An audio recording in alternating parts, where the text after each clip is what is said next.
Hi mga kainday! Ayan. So ngayong araw nagluto ng kamsa ang aking nanay. Ayan mga kainday, pinapakuluan yun, manok.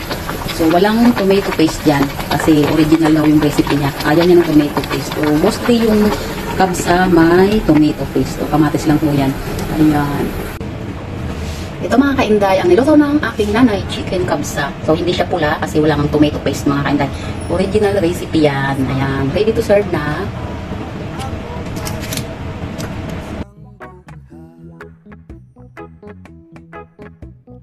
Langit kang tiyabong